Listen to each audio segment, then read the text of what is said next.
are making an impact in this country, which we all appreciate. And that is why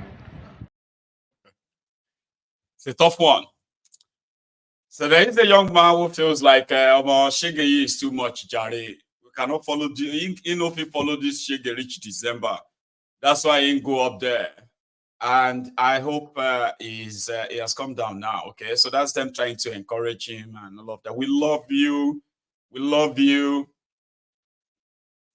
Yesterday, the Boko Haram have been a swap terrorists. They kidnapped the former NLC chairman in his house in Kaduna. That same yesterday, the same Fulani terrorists, another set, Fulani terrorists, they kidnapped the Nation newspaper journalist and his family. They are now asking for 300 million. I think they've killed him though. No, I think so. And they are like saying they're going to kill the children. So, this past weekend though, why some of you were probably like, when you were so worried about how you looked at the Owambe that weekend, so many families were in mourning mode. Same thing yesterday too. Black Sunday, they call it, Ezeagu in Enugu State. I had to cut off some part of this video because I can show you the bloody, the shattered face of the victim of this Fulani terrorist attack in Enugu yesterday. But watch. But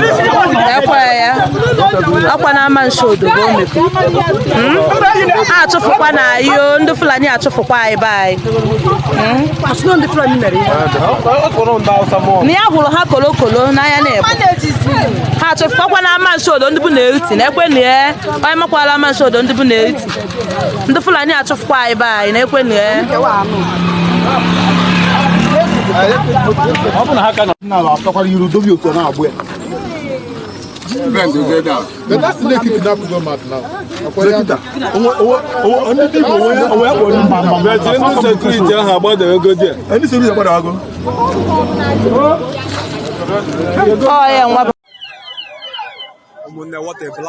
black Sunday.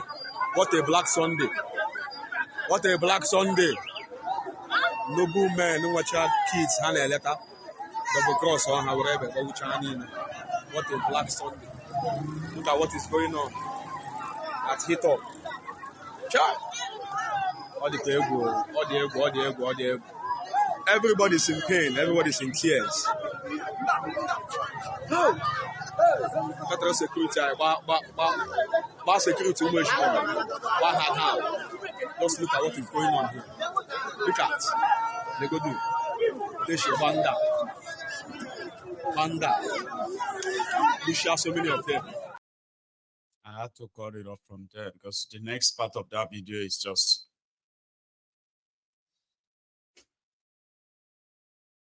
well, it is what it is, they will say. The survivors of yesterday are today's victims. And all of us will go survive today. We are potential victims of tomorrow. And if we survive tomorrow, as long as we live, as long as this contraption exists, we are just a victim waiting, or a disaster waiting to happen, or a victim waiting. So you have to speak up before it becomes something that you can no longer speak. Can be. Anyway, let's stop by in Edo, where the Edo people continue to call out Obaseki when it comes to the road infrastructure in the states. A disaster. Just take a look at the flood. Everywhere is flooded. Everywhere is flooded. A pastor bears a song.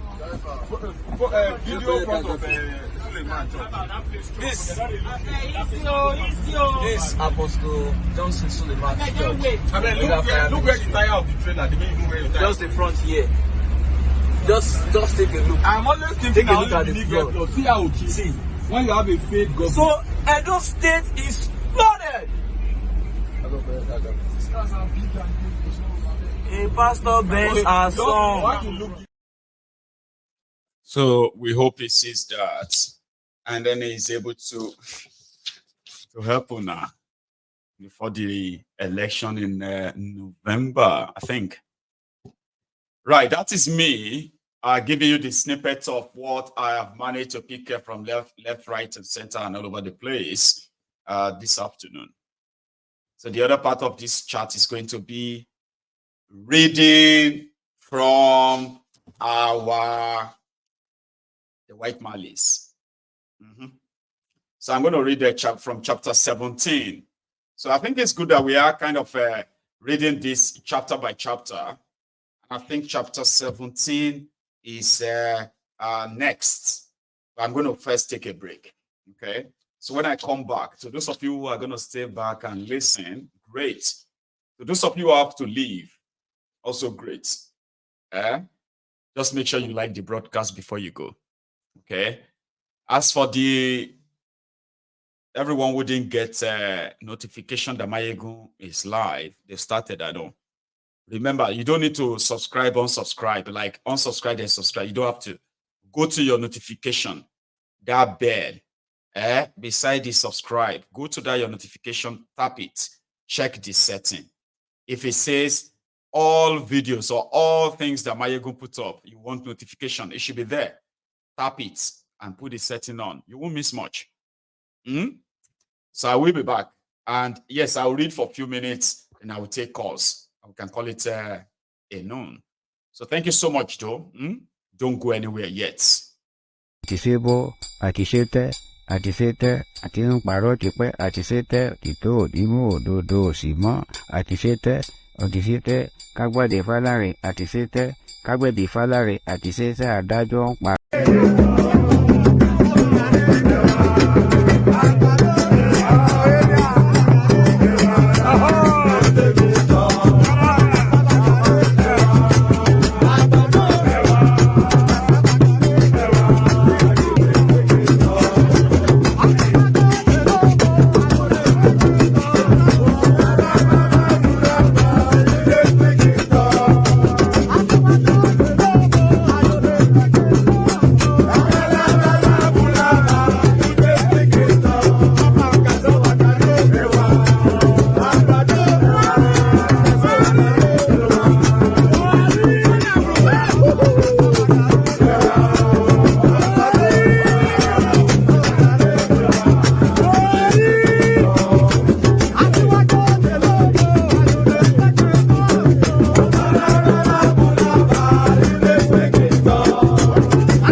Thank you so much for still being here. Thanks to those who are still here.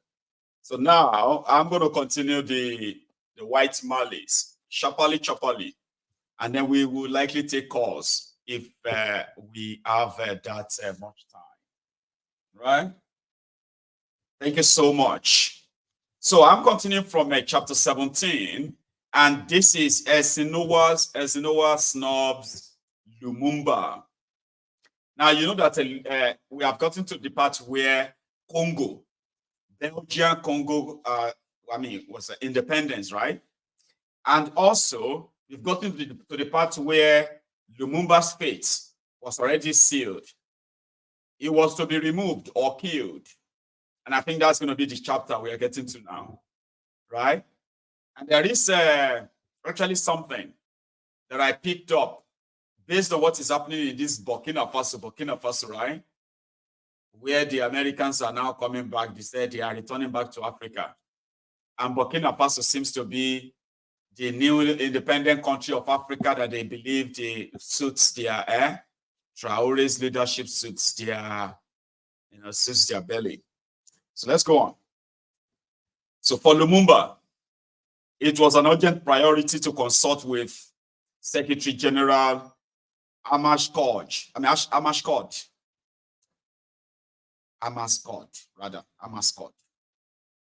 and his senior advisors at the United Nations in New York on 22nd July 1960 He left the Congo en route to the US with 14 ministers and political leaders. They flew on a Ghanaian plane to Accra, which was their first stop. Ghana had become a nation of huge significance to Lumumba ever since the 1958 All-African People's Conference, which had transformed his political life so completely. A huge welcome awaited him. So many thousands of people were waiting on the airfield that the pilot had concerns about how to land safely. The Congolese Prime Minister spent 2 hours in discussions with President Nkrumah, who greeted him with real affection and pleasure. In many ways, Nkrumah had become a father figure to the young man or younger man. It was a close personal relationship as well as a profound political alliance. Now, Nkrumah gave Lumumba advice on his forthcoming visit to the United Nations.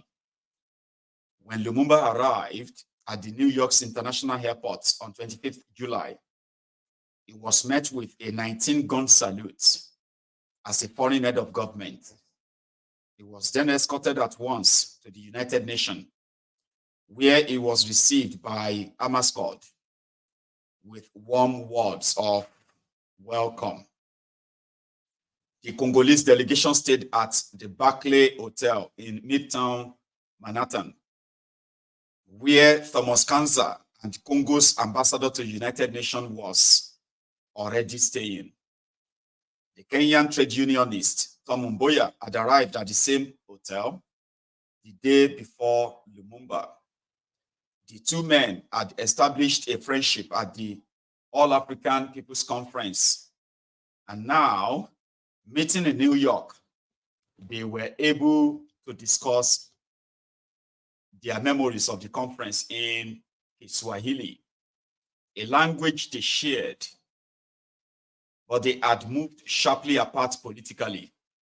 Mboya was increasingly pro-Western and operated in the shadows of the CIA, while Lumumba remained firmly committed to Pan-Africanism and non-alignment. Mboya had gone to New York to attend a one-day conference called the Quest for Higher Education in East and Central Africa, convened by Thel Stokes, an American non-profit foundation. He was hoping the conference would support efforts to airlift several hundred East and Central African students to the US, for whom college places and financial aid were available.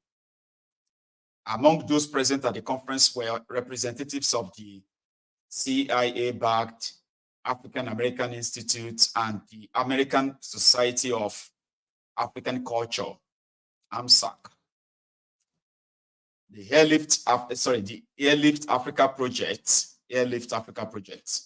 as it was called, had already brought a number of African students to study in the US, including Washington Okumu from Kenya. In 1962, it will bring Barack Obama Sr., the father of former President Barack Obama. The project was underwritten by the Kennedy Foundation and the African American Students Foundation, of which Mrs. Ralph Bonche was a director. The actor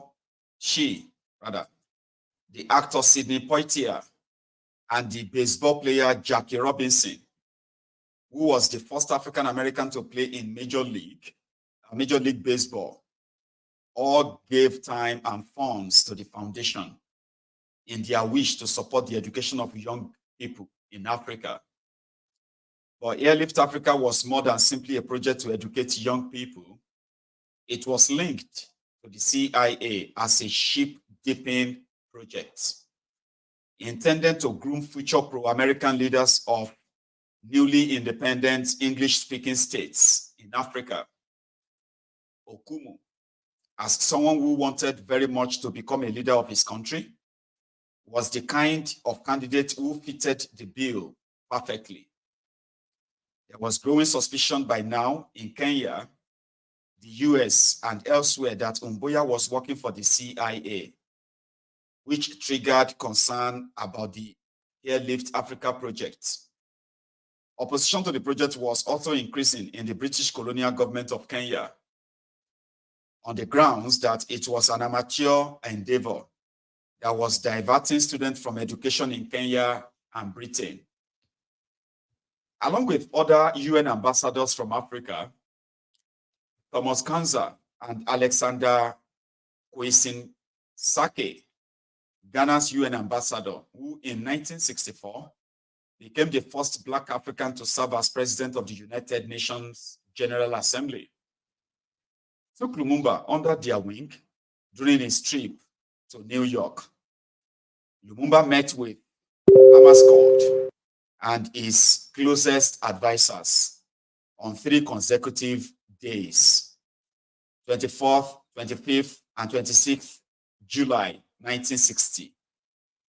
On one of them, Hammarskjöld hosted a lunch for Lumumba and members of the Security Council.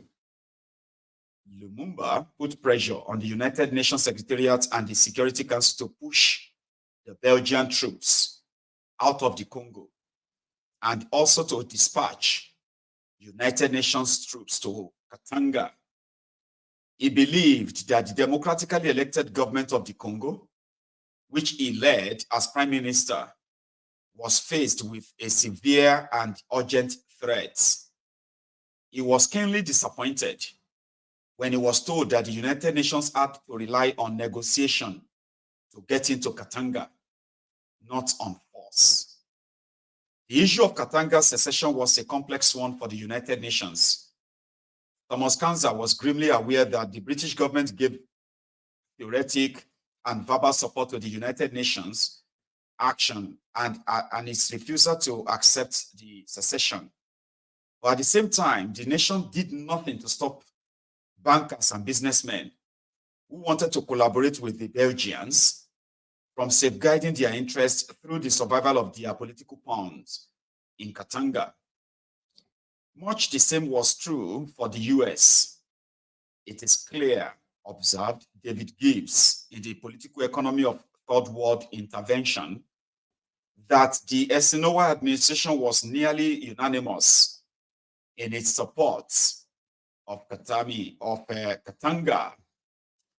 On 25th July, the National Security Council met in President Esinowa's summer residence in Newport to discuss the Congo.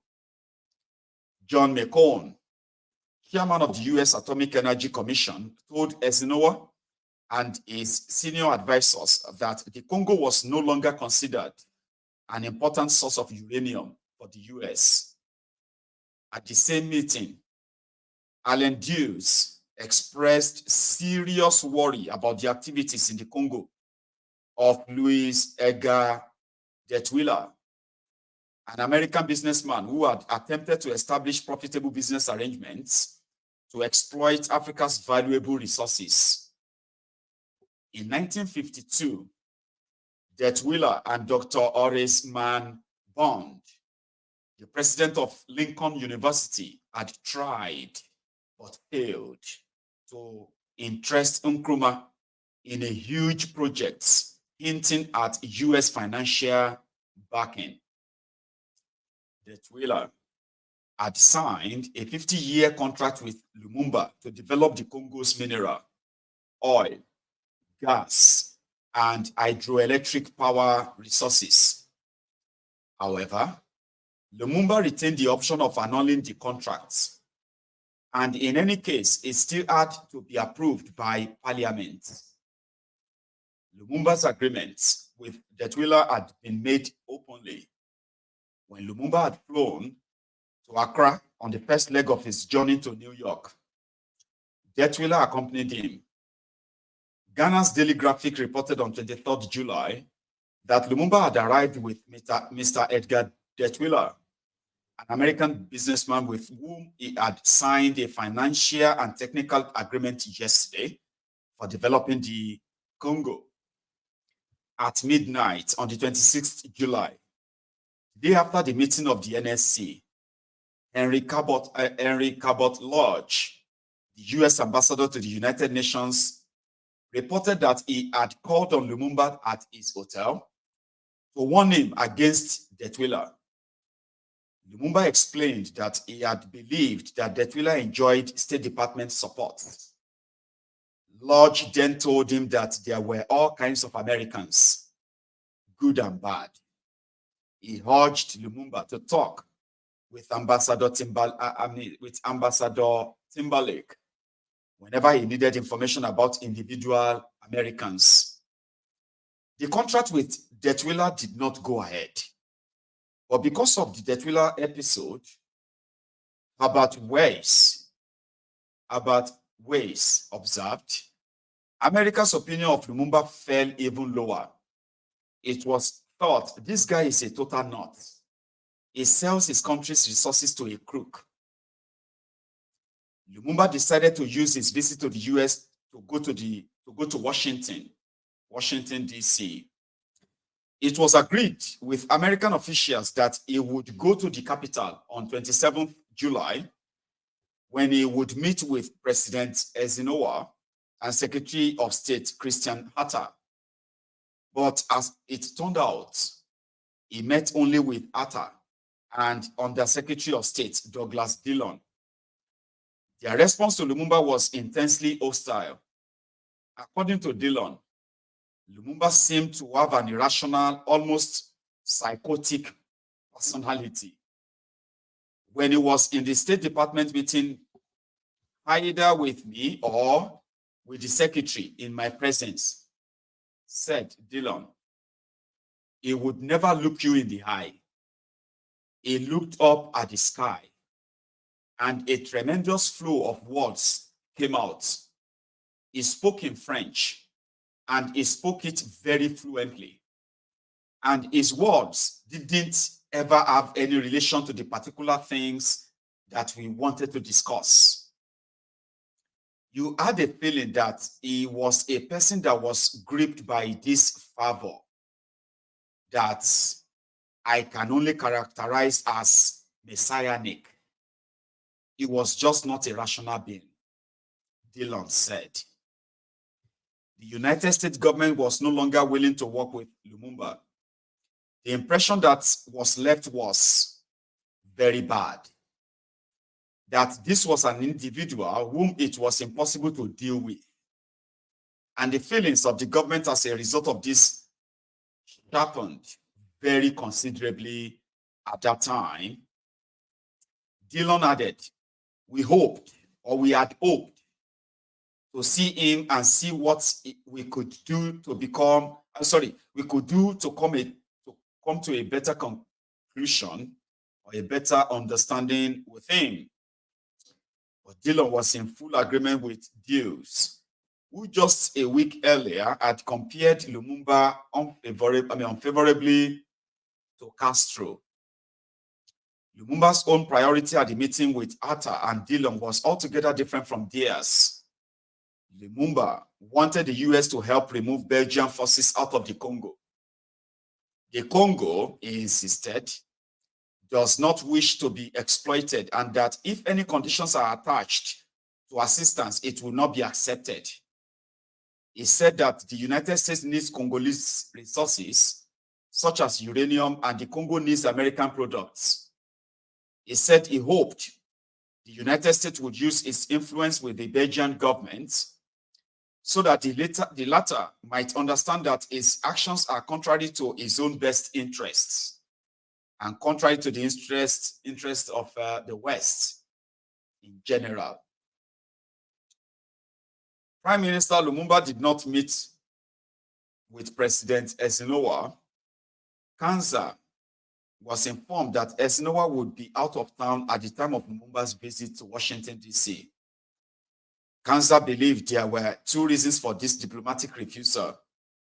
The first was that while in New York, Lumumba had had two unofficial meetings with the Soviet Deputy Foreign Minister, Vasily Kuznetsov.